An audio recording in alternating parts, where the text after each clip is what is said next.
Duodécimo paso. Habiendo obtenido un despertar espiritual como resultado de estos pasos, tratamos de llevar este mensaje a los alcohólicos y de practicar estos principios en todos nuestros asuntos. La alegría de vivir es el tema del duodécimo paso de AA, y su palabra clave es acción. En este paso salimos de nosotros mismos y nos dirigimos a nuestros compañeros alcohólicos que todavía sufren. Tenemos la experiencia de dar sin esperar ninguna recompensa. Empezamos a practicar todos los 12 pasos del programa en nuestras vidas diarias para que nosotros y todos aquellos a nuestro alrededor podamos encontrar la sobriedad emocional. Cuando se aprecian todas las implicaciones del duodécimo paso, se ve que en realidad nos habla de la clase de amor al que no se puede poner precio. Nuestro duodécimo paso también nos dice que como resultado de practicar todos los pasos, cada uno de nosotros ha experimentado algo que se llama un despertar espiritual. A los nuevos miembros de AA, este asunto les parece bastante dudoso, por no decir increíble. Preguntan, ¿qué quieres decir con esto de un despertar espiritual? Puede que haya tantas definiciones del despertar espiritual como personas que lo han experimentado. No obstante, es indudable que todos los que sean auténticos tienen algo en común, y lo que tienen en común no es muy difícil de entender. Para un hombre o mujer que ha experimentado un despertar espiritual, el significado más importante que tiene es que ahora puede hacer, sentir y creer aquello que antes, con sus propios recursos y sin ayuda, no podía hacer.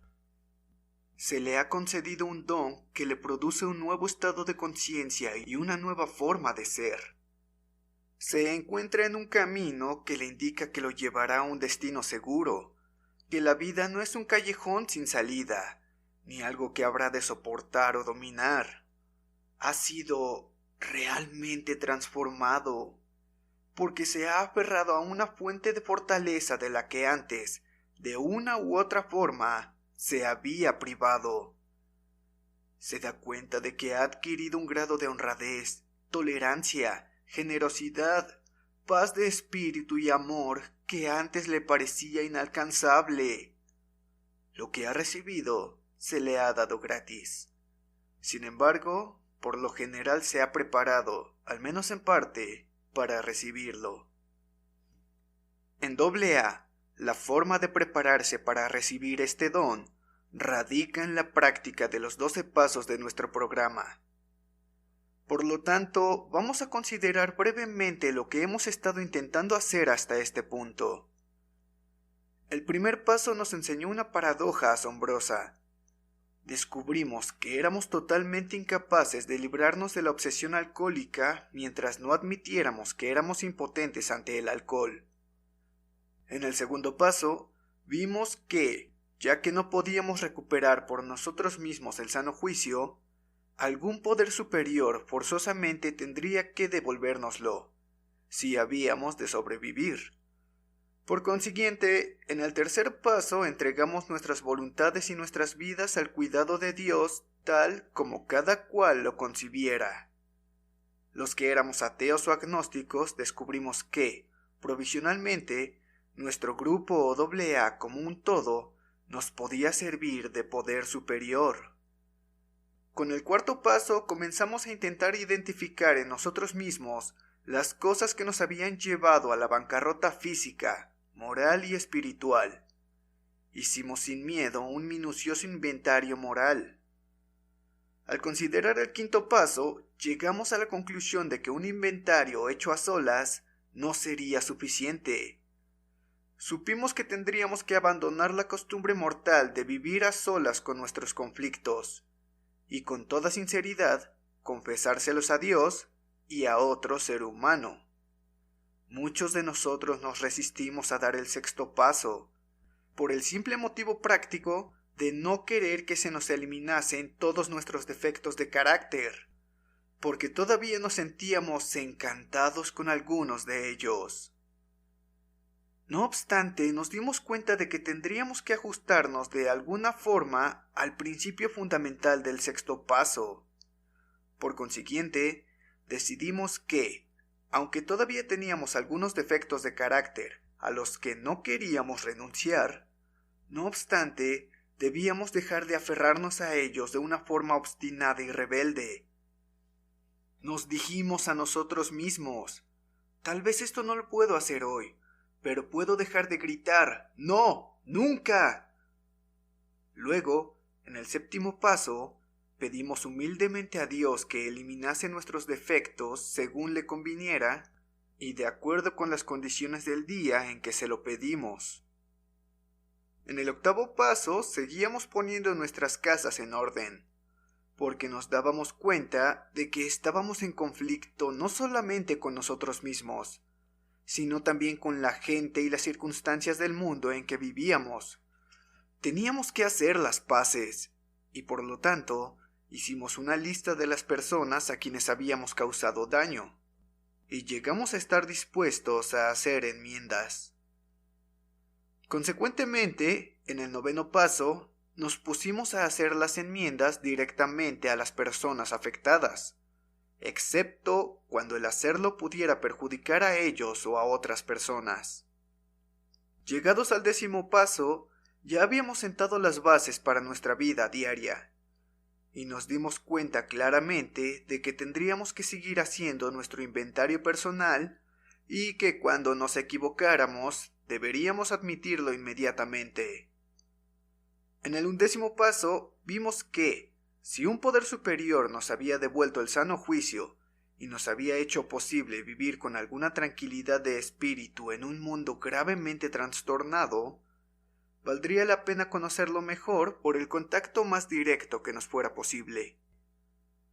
Descubrimos que el uso asiduo de la meditación y la oración nos iba abriendo un más amplio conducto, de tal forma que, donde antes discurría un arroyuelo, ahora fluía un río que nos llevaba a la segura orientación y al poder de Dios, a medida que aumentaba nuestra capacidad para entenderlo. Así que, practicando estos pasos, acabamos por experimentar un despertar espiritual, y la realidad de esta experiencia nos era indudable. Al observar a los que solo habían dado un comienzo y todavía dudaban de sí mismos, el resto de nosotros podíamos ver amanecer la transformación. Basándonos en multitud de experiencias similares, nos era posible predecir que el incrédulo, que seguía protestando que no captaba el aspecto espiritual y que todavía consideraba a su querido grupo de AA como el poder superior, tardaría poco en amar a Dios y en llamarlo por su nombre. Contemplemos ahora el resto del 12º paso, la maravillosa energía que libera y la ávida acción con la que lleva nuestro mensaje al alcohólico que aún sufre y que acaba por convertir a los 12 pasos en acción en todos los asuntos de nuestra vida, es el gran beneficio, la realidad magnífica de Alcohólicos Anónimos. Incluso el miembro más recién llegado, cuando se esfuerza por ayudar a su hermano alcohólico, que anda aún más ciego que él, encuentra recompensas inimaginables. Esta es de verdad la dádiva que no exige nada a cambio. Él no espera que su compañero de fatigas le pague, ni siquiera que lo ame. Luego, se da cuenta de que por medio de esta paradoja divina, al dar así, sin esperar nada, ha encontrado su propia recompensa, ya sea que su hermano haya recibido algo o no. Aunque tenga todavía algunos defectos de carácter muy graves, de una u otra manera, sabe que Dios lo ha capacitado para dar un gran comienzo, y lo llena la sensación de haber llegado al umbral de nuevos misterios, alegrías y experiencias con los que nunca jamás había soñado. Casi todo miembro de AA te dirá que no hay satisfacción más profunda, ni alegría mayor, que la entrañada por un trabajo de paso 12 bien hecho. Ver cómo se abren maravillados los ojos de hombres y mujeres a medida que pasan de la oscuridad a la luz. Ver cómo sus vidas se llenan rápidamente de una nueva significación y determinación. Ver a familias enteras reunidas. Ver cómo el alcohólico rechazado por la sociedad vuelve a integrarse en su comunidad como ciudadano de pleno derecho. Y sobre todo, ver a esta gente despertar ante la presencia de un Dios amoroso en sus vidas. Estas cosas son la esencia de lo que recibimos cuando llevamos el mensaje de AA a otro alcohólico. Pero esta no es la única forma de trabajo de Paso 12. Asistimos a las reuniones de AA y escuchamos, no solamente para recibir algo, sino también para dar el consuelo y el apoyo que nuestra presencia puede significar para otros. Sigue siendo un trabajo de Paso 12 si nos toca a nosotros hablar en una reunión. De nuevo, tratamos de llevar el mensaje de AA, ya sea que tengamos uno o muchos oyentes. Incluso para aquellos de nosotros que nos sentimos incapaces de hablar en las reuniones, o que nos encontramos en lugares donde no podemos hacer personal e individualmente mucho trabajo de Paso 12, hay numerosas oportunidades. Podemos ser aquellos que se encargan de hacer las tareas poco espectaculares, pero importantes que facilitan hacer un buen trabajo de Paso 12. Tal vez preparando el café y los refrescos que se sirven después de las reuniones. En este ambiente de risas y conversaciones, muchos principiantes escépticos y recelosos se han sentido fortalecidos y reconfortados. Este es trabajo de Paso 12 en el mejor sentido de la palabra. Libremente hemos recibido, libremente debemos dar. Es la esencia de este aspecto del Paso 12. Puede que a menudo pasemos por experiencias de Paso 12 en las que temporalmente parece que nos hemos equivocado. En esos momentos, es posible que estas experiencias nos parezcan grandes reveses. Pero más tarde las veremos como trampolines hacia cosas mejores. Por ejemplo, puede que nos empeñemos en conseguir que una persona determinada logre la sobriedad. Y después de haber hecho todo lo posible durante meses, lo vemos recaer. Tal vez esto ocurra en una serie de casos, y nos sintamos profundamente desconsolados en cuanto a nuestra capacidad para llevar el mensaje de AA. O puede que nos encontremos en la situación opuesta, en la que nos sintamos tremendamente eufóricos porque parece que hemos tenido éxito. En estos casos, nos vemos tentados a volvernos muy posesivos con estos recién llegados. Tal vez intentemos darles consejos respecto a sus asuntos. Consejos que ni estamos capacitados para dar, ni debemos ofrecer en absoluto. Entonces nos sentimos dolidos y confusos cuando se rechazan nuestros consejos, o cuando se aceptan y resultan en una confusión aún mayor. A veces, por haber hecho con ardor una gran cantidad de trabajo de Paso 12, llevamos el mensaje a tantos alcohólicos que ellos depositan en nosotros una gran confianza. Digamos que nos nombran coordinador del grupo. Nuevamente se nos presenta la tentación de ejercer un control exagerado, lo cual a veces tiene como resultado el rechazo y otras consecuencias que nos son difíciles de aceptar. Pero a la larga nos damos cuenta claramente de que estos son únicamente los dolores de crecimiento y que solo nos traerán beneficios si recurrimos cada vez más a los 12 pasos para encontrar respuestas. Ahora vamos a considerar la cuestión más importante: ¿cómo practicar estos principios en todos nuestros asuntos? ¿Podemos amar en su totalidad esta forma de vivir con el mismo fervor con el que amamos esa pequeña parte que descubrimos al tratar de ayudar a otros alcohólicos a lograr la sobriedad?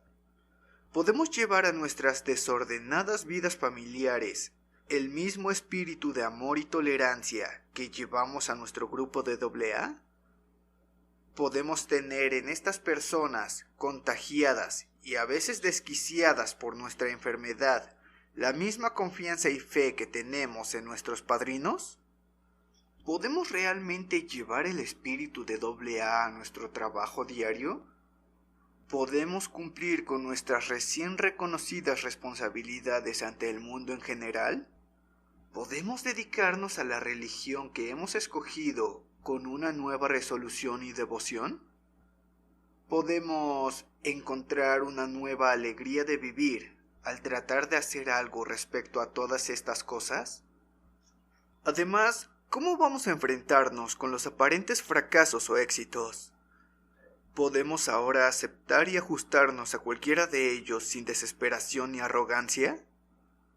¿Podemos aceptar la pobreza, la enfermedad, la soledad y la aflicción con valor y serenidad? ¿Podemos contentarnos sin vacilar con las satisfacciones más humildes, pero a veces más duraderas, cuando nos vemos privados de los logros más brillantes y espectaculares? La respuesta de AA a todas estas preguntas acerca de la vida es sí, todas estas cosas son posibles. Esto lo sabemos porque hemos visto a aquellos que insisten en practicar los 12 pasos de AA convertir la monotonía, el dolor e incluso la calamidad en algo que les sirve. Y si estas son las realidades de la vida para muchos alcohólicos que se han recuperado en AA, pueden llegar a ser las realidades de la vida para muchos más. Claro está que incluso los AA más dedicados rara vez alcanzan semejantes logros. Aunque no lleguemos a tomarnos ese primer trago, a menudo nos apartamos del camino. A veces nuestros problemas tienen su origen en la indiferencia. Nos encontramos sobrios y contentos con nuestro trabajo de AA. Las cosas van bien en casa y en la oficina. Naturalmente nos felicitamos por lo que más tarde resulta ser un punto de vista demasiado fácil y superficial. Dejamos temporalmente de desarrollarnos porque nos sentimos convencidos de que, para nosotros, no hay necesidad de practicar todos los 12 pasos de AA. Nos va bien con solo practicar unos cuantos. Tal vez nos va bien con solo 2. El primero y la parte de llevar el mensaje del 12º paso. En la jerga, este estado eufórico se conoce por el nombre de paso doble y puede continuar durante años. Incluso los que tenemos las mejores intenciones podemos caer en la trampa del paso doble. Tarde o temprano, se nos pasa esta fase de nube rosada y la vida empieza a parecernos aburrida y nos sentimos decepcionados. Empezamos a pensar que, en realidad, AA no sirve para tanto. Empezamos a sentirnos perplejos y descorazonados. Quizás entonces la vida, como suele suceder, de repente nos da un plato que no podemos tragar, ni mucho menos digerir. A pesar de nuestros esfuerzos, no conseguimos ese ascenso tan deseado. Perdemos un buen empleo. Tal vez hay graves dificultades domésticas o sentimentales. O quizás ese hijo que creíamos que Dios estaba cuidando muere en una guerra. ¿Cómo respondemos entonces? ¿Tenemos o podemos conseguir los alcohólicos de AA los recursos necesarios para enfrentarnos a estas calamidades que les llegan a tantas personas? ¿Podemos ahora, con la ayuda de Dios como cada cual lo conciba, afrontarlas con tanto valor y ecuanimidad como lo hacen a menudo nuestros amigos no alcohólicos? ¿Podemos transformar estas calamidades en bienes espirituales, en fuentes de crecimiento y consuelo, tanto para nosotros como para los que nos rodean? Bueno, lo cierto es que tenemos una probabilidad de hacerlo si pasamos de practicar 2 pasos a practicar 12 pasos.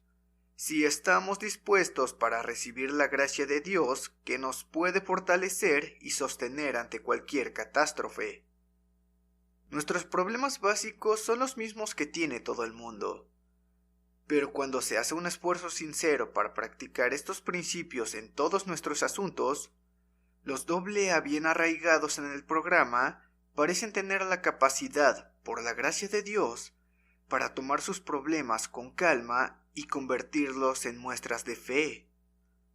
Conocemos a miembros de AA que casi sin quejarse y a menudo con buen humor, han padecido enfermedades largas y mortales.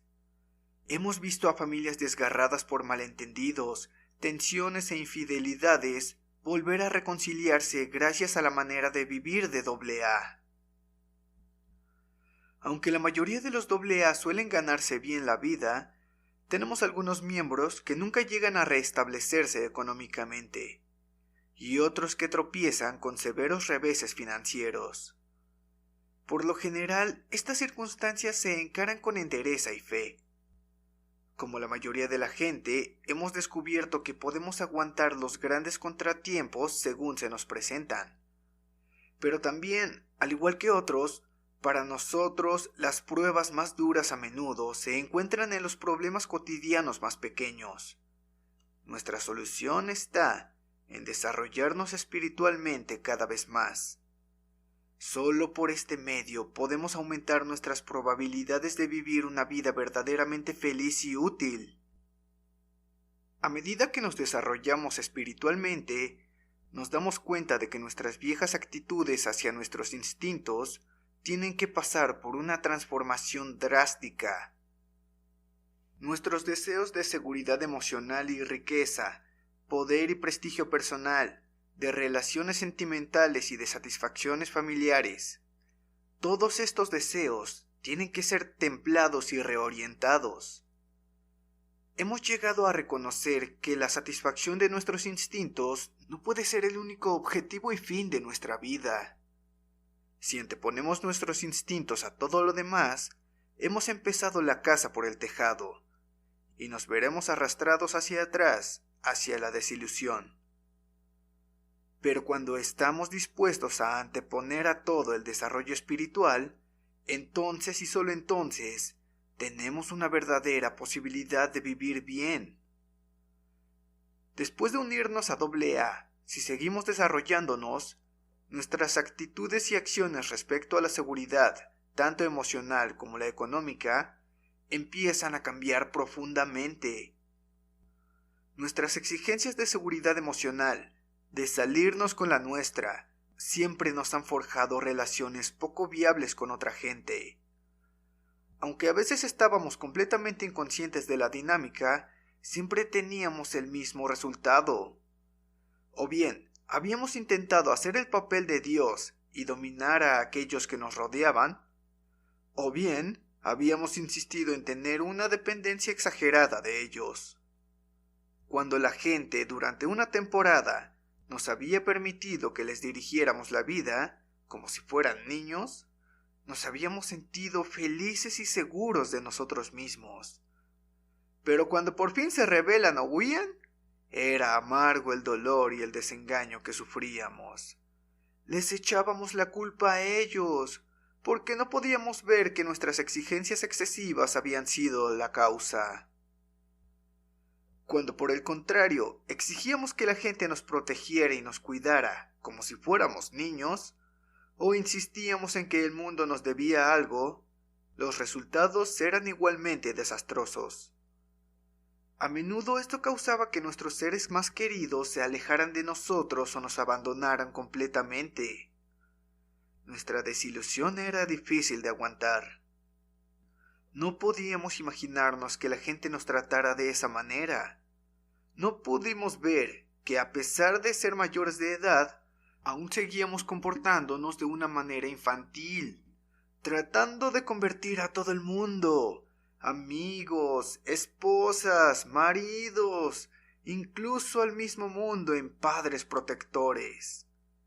Nos habíamos negado a aprender la dura lección de que una dependencia excesiva de otra gente no funciona, porque todas las personas son falibles, e incluso las mejores a veces nos decepcionan, especialmente cuando las exigencias que les imponemos son poco razonables.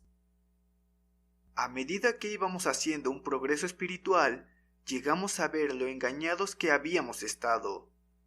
Pudimos ver claramente que si alguna vez íbamos a sentirnos emocionalmente seguros entre personas adultas, tendríamos que adoptar en nuestras vidas una actitud de dar y tomar. Tendríamos que adquirir un sentimiento de comunidad o hermandad con todos los que nos rodean.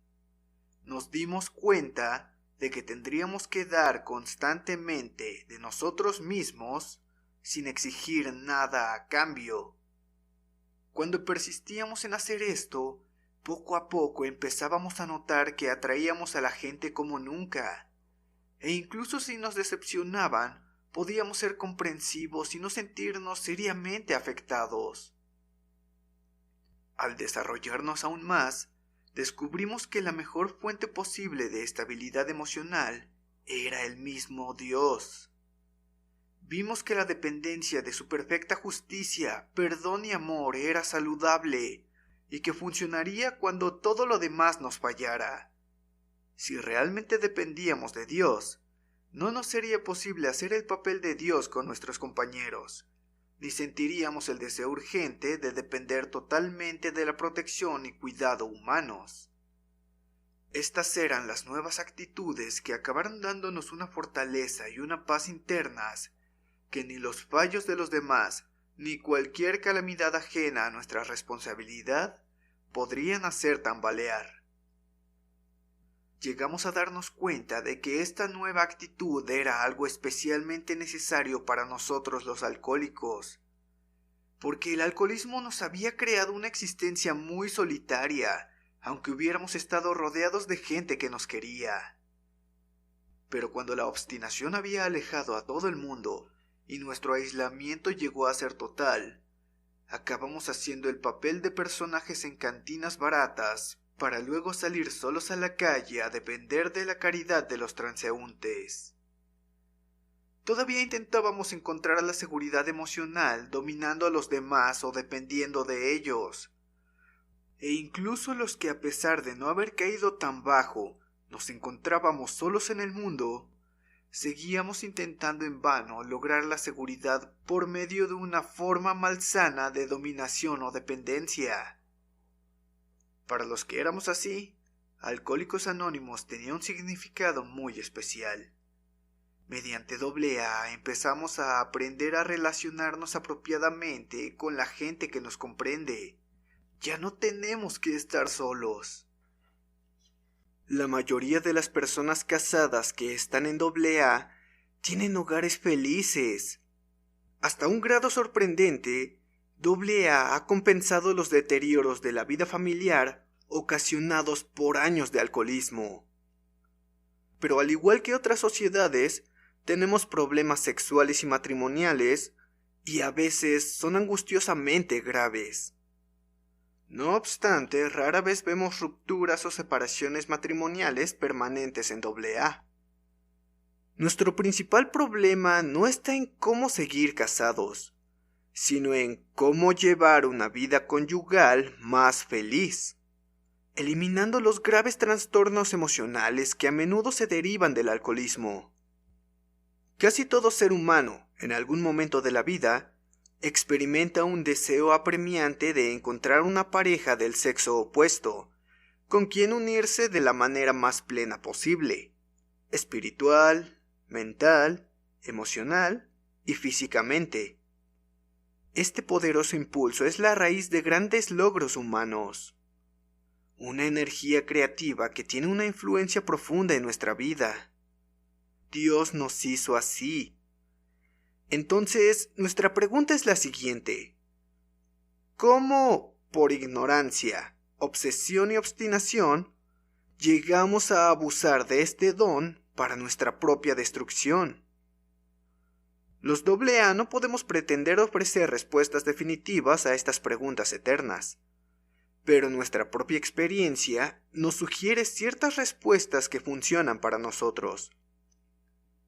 A causa del alcoholismo, se pueden producir situaciones anormales que perjudican la convivencia y la unión de un matrimonio. Si el marido es alcohólico, la mujer tiene que convertirse en cabeza y a menudo en sostén de la familia. A medida que van empeorando las circunstancias, el marido se convierte en un niño enfermo e irresponsable, al que hay que cuidar y rescatar de un sinfín de líos y apuros. Poco a poco, y normalmente sin que se dé cuenta, la mujer se ve forzada a hacer el papel de madre de un niño travieso. Y si para empezar tiene un fuerte instinto maternal, la situación se agrava. Claro está que bajo estas condiciones difícilmente puede existir una relación de igual a igual. La mujer generalmente sigue haciendo las cosas con su mejor voluntad, pero el alcohólico mientras tanto va oscilando entre el amor y el odio a sus atenciones maternales. Así se establece una rutina que más tarde puede ser difícil de romper. No obstante, bajo la influencia de los 12 pasos de AA, a menudo se pueden corregir estas situaciones. No obstante, cuando las relaciones han sido grandemente alteradas, puede ser necesario un largo periodo de pacientes esfuerzos. Después de que el marido se haya unido a AA, puede que la mujer se vuelva descontenta e incluso que se sienta resentida de que Alcohólicos Anónimos haya logrado hacer aquello que ella no pudo hacer con tantos años de dedicación. Es posible que su marido llegue a estar tan absorto en AA y con sus nuevos amigos que se comporte de una manera poco considerada y pase más tiempo fuera de casa que cuando bebía. Al ver lo infeliz que ella está, le recomienda la práctica de los 12 pasos de AA e intenta enseñarle cómo vivir. Naturalmente, ella cree que durante muchos años se las ha arreglado mucho mejor que él para vivir. Cada uno le echa la culpa al otro, y se preguntan si volverán a tener algún día un matrimonio feliz. Puede que incluso empiecen a sospechar que nunca lo hubiera sido. Claro está que pueden haber minado tan profundamente las bases para llevar una vida compatible que sea necesaria una separación. Pero esto ocurre con poca frecuencia. El alcohólico, al darse cuenta de todo lo que su mujer ha tenido que aguantar y de todo el daño que él ha hecho a ella y a sus hijos, casi siempre asume sus responsabilidades matrimoniales bien dispuesto a reparar lo que pueda y aceptar aquello que no pueda corregir. Asiduamente sigue intentando practicar en su hogar todos los 12 pasos de AA, a menudo con buenos resultados. Llegado a este punto, empieza, con firmeza, pero cariñosamente, a comportarse como un marido y no como un niño travieso. Y sobre todo, por fin se convence de que el enredarse en aventuras amorosas no es una forma de vivir para él. En AA hay muchos solteros y solteras que desean casarse y que se ven en posibilidades de hacerlo. Algunos se casan con compañeros de AA. ¿Cómo resultan estos matrimonios? Por lo general, suelen funcionar bastante bien. Los sufrimientos que tenían en común como bebedores y el interés que tienen en común por AA y lo espiritual, a menudo enriquecen esas uniones. También es cierto que los flechazos y los casos de amor a primera vista pueden traer dificultades. Los miembros de la futura pareja deben tener una base firme en AA y deben haberse conocido suficiente tiempo como para saber que su compatibilidad espiritual, mental y emocional es una realidad y no una ilusión. Deben tener la mayor seguridad posible de que no exista ningún trastorno emocional profundo en el uno o en el otro que más tarde, bajo las presiones de la convivencia, vuelva a aparecer de nuevo para arruinar el matrimonio. Estas consideraciones son igualmente válidas e importantes para los AA que se casan fuera de la comunidad. Con una clara comprensión de la realidad y una actitud adulta y apropiada, se consiguen buenos resultados. ¿Y qué podemos decir de los muchos miembros de AA que por diversas razones no pueden tener una vida familiar? Al comienzo, muchas de estas personas, al ver a su alrededor tanta felicidad doméstica, se sienten muy solas, tristes y aisladas. Si no pueden conocer este tipo de felicidad, ¿puede AA ofrecerles satisfacciones de parecido valor y permanencia? Sí, siempre que las busquen con tesón. Estos supuestos solitarios, al verse rodeados de tantos amigos de AA, nos dicen que ya no se sienten solos. En cooperación con otros hombres y mujeres, se pueden dedicar a numerosos proyectos constructivos, ideas y personas. Por no tener responsabilidades matrimoniales, pueden participar en actividades que los hombres y mujeres de familia no pueden permitirse. Cada día vemos a tales personas prestar servicios prodigiosos y recibir grandes alegrías a cambio. En lo relacionado con el dinero y las cosas materiales, experimentamos el mismo cambio revolucionario de perspectiva. Con pocas excepciones, todos habíamos sido derrochadores. Íbamos despilfarrando el dinero por todas partes, con la intención de complacernos y de impresionar a los demás. En nuestros días de bebedores, nos comportábamos como si tuviéramos fondos inagotables. Pero entre borrachera y borrachera, a veces íbamos al otro extremo y nos convertíamos en tacaños. Sin darnos cuenta, estábamos acumulando fondos para la próxima borrachera. El dinero era el símbolo del placer y de la presunción. Cuando nuestra forma de beber se empeoró aún más, el dinero no era sino una apremiante necesidad que nos podía comprar el próximo trago y el alivio pasajero del olvido que éste nos traía. Al ingresar en AA, nuestra actitud cambió bruscamente, y a menudo fuimos a parar al otro extremo. Nos entraba el pánico al contemplar el espectáculo de años de despilfarro. Creíamos que no habría tiempo suficiente para restablecer nuestra maltrecha economía. ¿Cómo íbamos a pagar esas tremendas deudas? Comprarnos una casa decente, educar a nuestros hijos y ahorrar algún dinero para la vejez. Nuestro objetivo principal ya no era dar la impresión de nadar en dinero. Ahora exigíamos la seguridad material. Incluso cuando nuestros negocios se habían restablecido, estos temores espantosos seguían atormentándonos. Esto volvió a convertirnos en avaros y tacaños. Era imprescindible que tuviéramos una total seguridad económica. Nos olvidamos de que la mayoría de los alcohólicos en AA tienen un potencial de ingresos mucho más alto que el promedio.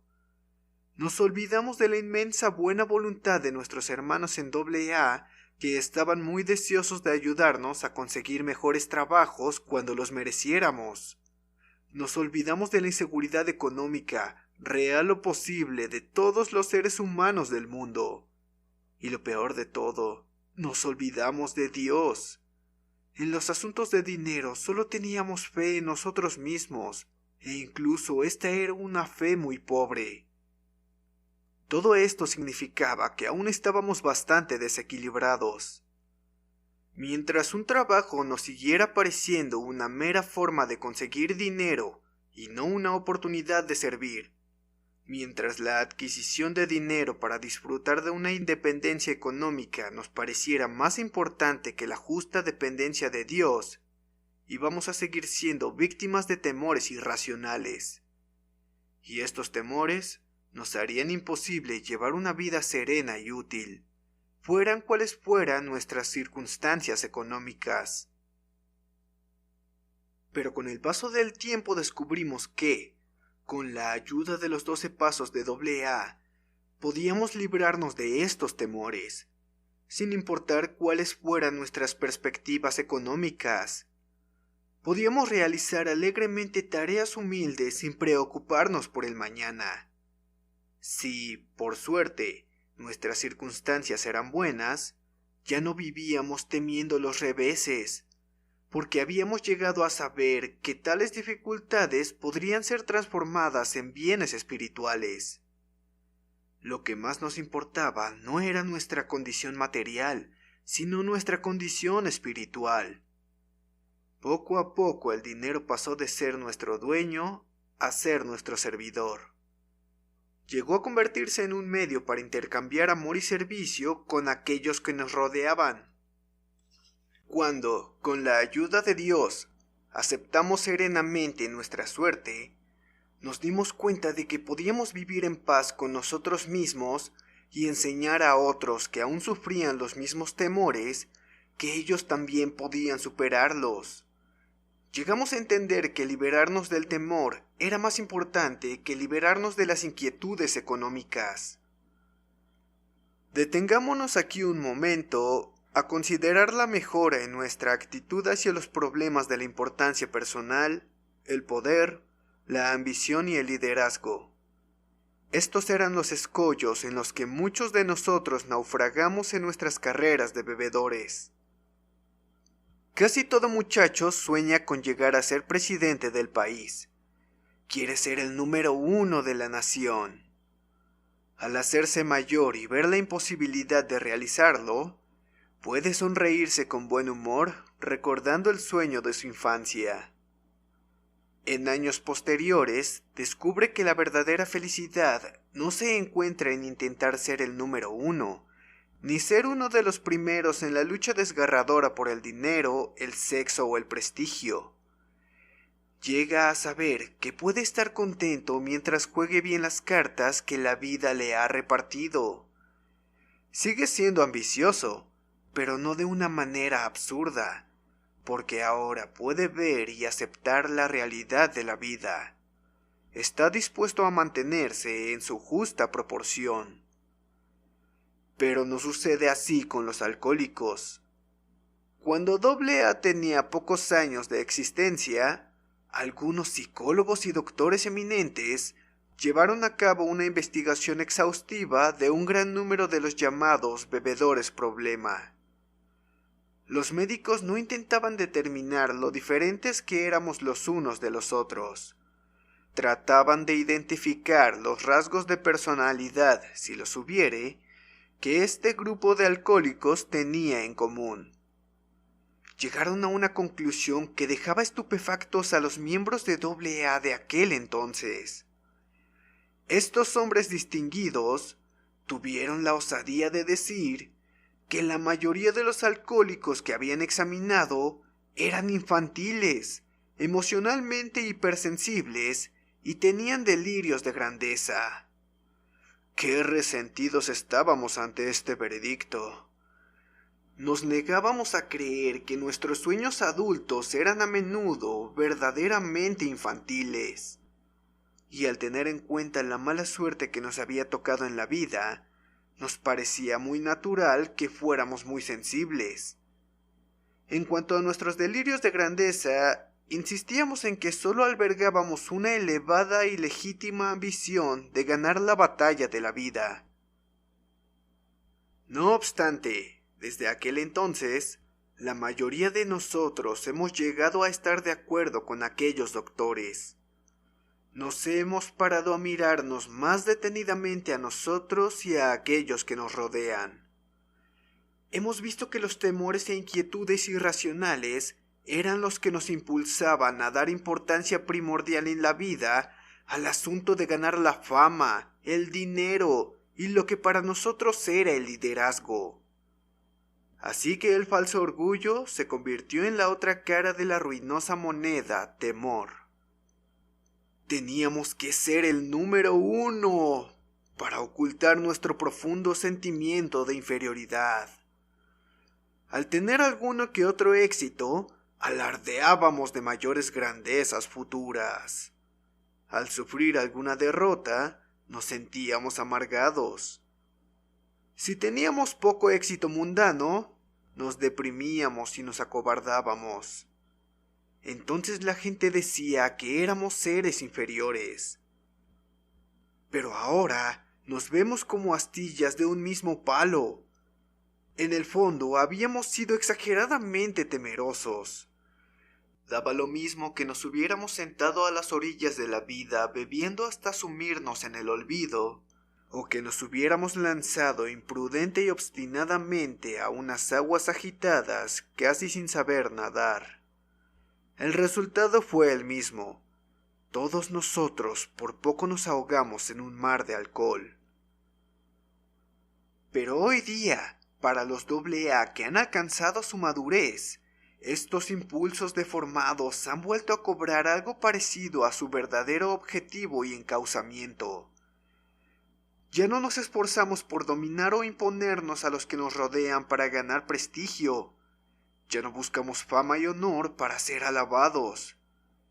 Si por nuestros dedicados servicios a la familia, los amigos, el trabajo o la comunidad, atraemos el afecto de los demás y se nos escoge para puestos de mayor responsabilidad y confianza, tratamos de estar humildemente agradecidos y de esforzarnos aún más animados por un espíritu de amor y servicio. Nos damos cuenta que el verdadero liderazgo depende del ejemplo que damos de nuestra competencia y no de vanidosos alardes de poder o gloria. Aún más maravilloso es saber que no es necesario que nos distingamos entre nuestros semejantes para poder llevar una vida útil y profundamente feliz. Pocos de nosotros llegaremos a ser líderes eminentes, ni queremos serlo. El servicio gustosamente prestado, las obligaciones honradamente cumplidas, los problemas francamente aceptados o resueltos con la ayuda de Dios, la conciencia de que, en casa o en el mundo exterior, todos somos participantes en un esfuerzo común. La realidad bien entendida de que a los ojos de Dios todo ser humano es importante. La prueba de que el amor libremente dado siempre tiene su plena recompensa. La certeza de que ya no estamos aislados ni solos en las prisiones que nosotros hemos construido. La seguridad de que ya no tenemos que ser como peces fuera del agua, sino que encajamos en el plan de Dios y formamos parte de su designio. Estas son las satisfacciones legítimas y permanentes del recto vivir que no podrían reemplazar ninguna cantidad de pompa y circunstancia, ni ninguna acumulación de bienes materiales. La verdadera ambición no es lo que creíamos que era. La verdadera ambición es el profundo deseo de vivir útilmente y de andar humildemente bajo la gracia de Dios. Estos cortos ensayos sobre los 12 pasos de AA llegan ahora a su fin. Hemos venido considerando tantos problemas que puede causar la impresión que AA no es sino una infinidad de angustiosos dilemas e intentos de solucionarlos. Hasta cierto punto esto es verdad. Hemos hablado acerca de problemas porque somos gente problemática, que hemos encontrado una salida y una solución, y que deseamos compartirlas con todos los que la necesiten. Porque solo al aceptar y solucionar nuestros problemas, podemos empezar a estar en paz con nosotros mismos, con el mundo que nos rodea, y con Él, que preside sobre todos nosotros. La comprensión es la clave de las actitudes y los principios correctos, y las acciones correctas son la clave del buen vivir. Por eso, la alegría del buen vivir es el tema del 12º paso de AA. Que cada uno de nosotros, con cada día que pase de nuestra vida, llegue a sentir más profundamente el significado esencial de la sencilla oración de AA. Dios, concédenos la serenidad para aceptar las cosas que no podemos cambiar, el valor para cambiar aquellas que podemos, y la sabiduría para reconocer la diferencia.